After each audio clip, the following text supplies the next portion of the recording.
for medical malpractice after their 15-year-old son died 2 weeks after he was discharged. Thelma and Sheldon Johnson claimed that Dr. Price Paul Almondi didn't request the appropriate test that would have uncovered the blood clots in their son's lungs that ultimately caused his death. Dr. Almondi testified during the original hearing that the test he ordered didn't show signs of the problem and the boy's case was hard to categorize. The lower court and Court of Appeals ruled in favor of Dr. Almondi, saying he didn't show gross negligence, but his parents appealed to the Georgia Supreme Court, who will decide if a jury trial is necessary.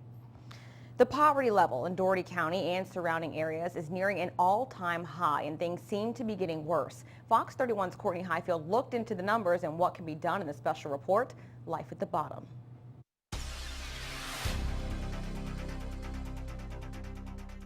For 19 years, Sharon Davis held a steady job, was able to provide for her 3 children, and had it, as she said, pretty easy, until one day all of those things were ripped right from under her when she got laid off. I had to completely start from scratch. It was as if I had never had a job at all. There were days when Davis wasn't sure how she was going to make it to the next.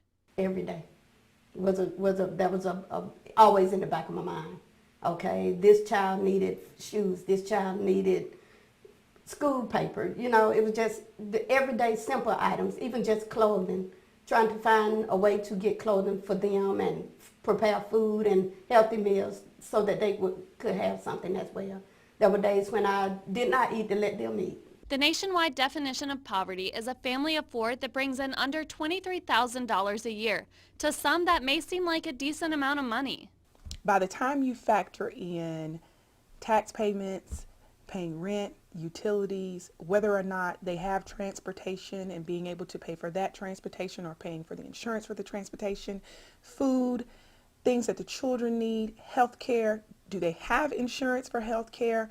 If they have children with medical issues that they have to cover, that's not a lot of money that goes a really long way. According to the U.S. Census, out of the 94,500 people living in Dougherty County, 29% of them are living in poverty. That's over 27,000 people in a 56-mile radius that are struggling to get by. For our area, that is high.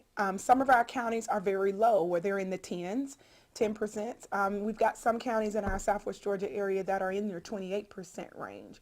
We want to definitely try to change those numbers and manage those numbers, and it's a problem that's been around for a while. And even though we may know that poverty is a problem in Dougherty County, no one seems to know why. I can tell you, this really gets down to individuals. Yeah, I wish that there was some sort of magic bullet to fix it all. But a lot of times there's so many different factors that contribute, and so organizations really, what we have to do is kind of stand up and say, listen, we're here for the individual. A lot of factors that go into what affects poverty. I really don't have a full answer as to why those issues are so compounded for us here in Southwest Georgia. 3 years later, Davis is employed and technically out of poverty, but she's just one of the 27,000, and she owes it all to community-based programs. Courtney Highfield.